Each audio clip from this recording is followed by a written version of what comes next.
'di ba? March 16, 1521. Ang tagal na, no? Pag binilang mo yan, ngayon 2025, parang ano yan, halos 500 taon mahigit na. 'Di ba?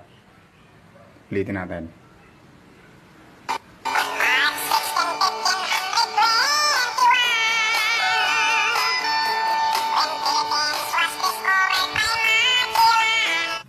Yon.